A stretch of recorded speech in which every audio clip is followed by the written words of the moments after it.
نحمده ونصلي على رسوله الكريم اما بعد فاعوذ بالله من الشيطان الرجيم بسم الله الرحمن الرحيم ختم الله على قلوبهم وعلى سمعهم وعلى أبصارهم غشاوة ولهم عذاب عظيم صدق اللہ العظیم اللہم صلی علی محمد النبی الأمی وعلی آلہ واصحابہ وبارک وسلم۔ سورہ بقرہ آیت کریمہ کا نمبر 7 ہے۔ ختم اللہ علی قلوبہم وعلی سمعہم، اللہ نے ان کے دلوں پر اور ان کے کانوں پر مہر لگا دی ہے۔ وعلی ابصارہم غشاوہ، اور ان کی آنکھوں پر پردہ پڑا ہوا ہے۔ وَلَهُمْ عَذَابٌ عَظِيمٌ، اور ان کے لیے زبردست عذاب ہے۔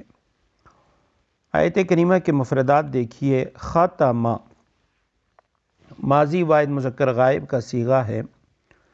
ختمہ کے معنی ہے اس نے مہر لگا دی۔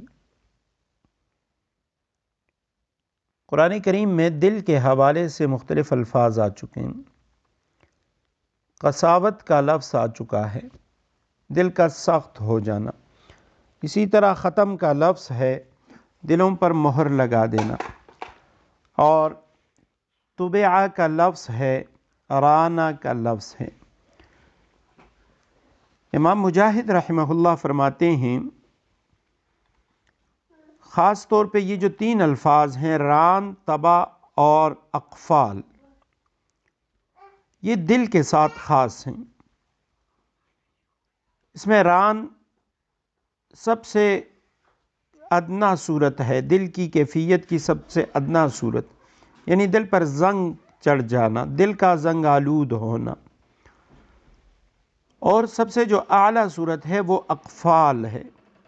افلا یتدبرون القرآن ام علی قلوب اقفالها، یہ قرآن میں غور و فکر نہیں کرتے، کیا ان کے دلوں پر تالے پڑے ہوئے ہیں؟ اور درمیانی جو صورت ہے اس کا نام ہے ختم، اور طبع جو ہے وہ بھی اس کے قریب قریب ہے۔ تو یہ 4 الفاظ ہیں جو خاص طور پہ دل کے ساتھ آتے ہیں۔ ران کا لفظ ہے، ختم اور طبع کا لفظ ہے، اقفال قلوب کا لفظ ہے۔ امام راغب رحمہ اللہ فرماتے ہیں کہ ختم اور طبع کا جو لفظ ہے تو یہ دونوں الفاظ ایک دوسرے کی جگہ پہ استعمال ہوتے ہیں۔ کسی چیز پر مہر کی طرح نشان لگانے کے لیے یہ الفاظ آتے ہیں، اور مجازاً اس کا معنی ہوتا ہے کسی چیز کو محفوظ کر لینا، کسی چیز کے متعلق وثوق حاصل کرنا۔ ختم اللہ علی قلوبہم کا معنی ہوا اللہ نے ان کے دلوں پر مہر لگا دی۔ علی کے معنی پر، قلوب قلب کی جمع دل کو کہا جاتا ہے، اور قلب کے اصل معنی ہوتے ہیں الٹنا پلٹنا، کبھی ایک طرف مائل ہونا، کبھی دوسری طرف مائل ہونا۔ قلب کو قلب اسی لیے کہا جاتا ہے کہ یہ بدلتا رہتا ہے، الٹتا پلٹتا رہتا ہے۔ ختم اللہ علی قلوبہم، اللہ نے ان کے دلوں پر مہر لگا دی۔ وعلی سمعہم، اور ان کے کانوں پر بھی۔ یہ ختم اللہ علی سمعہم، یعنی جیسے ختم اللہ علی قلوبہم، اللہ نے ان کے دلوں پہ مہر لگائی، اسی طرح اللہ نے ان کے کانوں پر مہر لگا دی، ان کی سماعتوں پر مہر لگا دی۔ اور سمع کا جو لفظ ہے یہ مفرد ہے، قلوب جمع تھا لیکن سمع کا لفظ وہ مفرد ہے۔ اس کی وجہ یہ ہے کہ سمعن یہ لفظ مصدر ہے، اور مصادر وہ جمع کی صورت میں نہیں لائے جاتے، اس لیے یہاں لفظ سمعن کو مفرد لایا گیا۔ وعلی ابصارہم، اور ان کی آنکھیں، ابصار بصر کی جمع، اس کا معنی ہے کسی چیز کا آنکھ سے ادراک کرنا، بصر کہا جاتا ہے اسے۔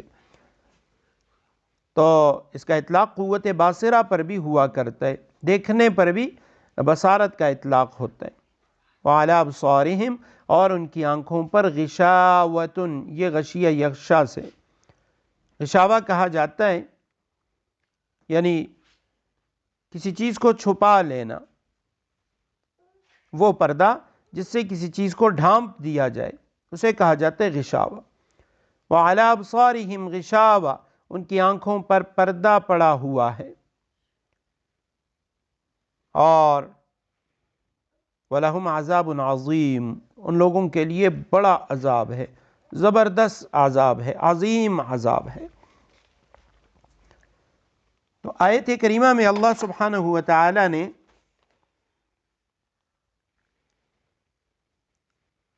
ختمہ کا ذکر کیا، دلوں کے اوپر مہر لگانے کا، مہر کی طرح نشان لگانا، اس کا ذکر فرمایا، اور پھر خاص طور پہ قلوب، دل اور کانوں کے بارے میں فرمایا کہ ان پہ اللہ سبحانہ وتعالی نے مہر لگا دیا، اور آنکھوں کے بارے میں فرمایا وَعَلَىٰ أَبْصَارِهِمْ غِشَاوَةٌ، ان کی آنکھوں پر پردے پڑے ہوئے ہیں۔ تو حضرات مفسرین کرام نے فرمایا کہ اس کی وجہ یہ ہے کہ چونکہ دل اور کان، اب دل کے اندر خیالات، مضمون وہ کسی ایک طرف سے نہیں آتا، ہر طرف سے خیالات آتے ہیں دل میں، اسی طرح کانوں میں پہنچنے والی آواز ہر سمت سے آتی ہے، ہر جہت سے آ سکتی ہے، سامنے سے، دائیں سے، بائیں سے، آگے سے، پیچھے سے، اوپر نیچے، ہر طرف سے آواز آتی ہے۔ تو اس لیے ان کے بارے میں فرمایا کہ دلوں پر اور کانوں پر اللہ سبحانہ وتعالی نے مہر لگا دی۔ مہر کا مطلب یہی ہوتا ہے کہ اب باہر سے کوئی چیز اس میں داخل نہیں ہو سکتی، ان کے دلوں میں اور کانوں میں اب باہر سے کوئی چیز داخل نہیں ہو سکتی۔ اور آنکھوں کے بارے میں فرمایا کہ اللہ نے ان کی آنکھوں پہ پردہ ڈال دیا، وجہ یہ ہے کہ آنکھیں صرف سامنے دیکھ سکتی ہیں، اب سامنے سے پردہ آ گیا تو پیچھے، دائیں بائیں اس پہ کسی چیز کے ڈالنے کی ضرورت نہیں ہے۔ تو اس لیے آنکھوں کے ساتھ صرف پردے کا ذکر فرمایا، اور کانوں اور دل کے ساتھ مہر کا ذکر فرما دیا کہ ان کے کانوں اور دلوں پر ہم نے مہر لگا دی۔ اب یہاں ایک اشکال ذہن میں آ سکتا ہے کہ جب اللہ سبحانہ وتعالی نے ان کی آنکھوں پر پردے ڈال دیے، ان کے دل اور کانوں پر اللہ نے مہر لگا دی، اب اس کے اندر کوئی بھی حق بات وہ داخل نہیں ہوگی، تو اس میں ان لوگوں کا کیا قصور ہے اگر وہ اسلام قبول نہیں کرتے؟ پھر تو یہ ہے کہ وہ لوگ معذور ہو گئے، وہ قصوروار نہیں ہیں۔ تو فرمایا کہ یہ اصل میں ان کی جو جبلت ہے اس میں تاریکی ہے، بہیمیت کی جو اندھیریاں ہیں اس نے ان کو ہر طرف سے ایسے گھیر لیا ہے کہ وہ اس امر کے قابل ہی نہیں ہے اب۔ اور جیسے پہلی آیت کریمہ میں بتا چکا ہوں، ان الذین کفروا، بے شک وہ لوگ جنہوں نے کفر کو اپنا لیا، خود انہوں نے کفر کو اختیار کر لیا، ضد ہٹ درمی کی بنا پہ انہوں نے کفر کو اختیار کر لیا، تو کفر اختیار کرنے کی وجہ سے اب اللہ سبحانہ وتعالی نے ان کے دل، ان کے کانوں پہ مہر لگا دی اور آنکھوں پہ پردے ڈال دیے۔ حضرت مفتی شفیع رحمہ اللہ نے یہاں ایک عنوان قائم کیا کہ گناہوں کی دنیاوی سزا وہ سلب توفیق ہے۔ جب انسان گناہ کرتا ہے تو دنیا ہی میں اللہ سبحانہ وتعالی اس سے نیکی کی توفیق کو سلب کر لیتے ہیں، ایمان کی توفیق کو سلب کر لیتے ہیں، آخرت کی سزا وہ اپنی جگہ پہ ہے۔ بزرگوں کا ارشاد ہے، بعض بزرگان دین کا فرماتے ہیں گناہ کی ایک سزا یہ بھی ہوتی ہے کہ گناہ دوسرے گناہ کو کھینچ لاتا ہے، اور اسی طرح نیکی، اس کا نقد بدلہ یہ ہوتا ہے کہ ایک نیکی دوسرے نیکی کو کھینچ لاتی ہے۔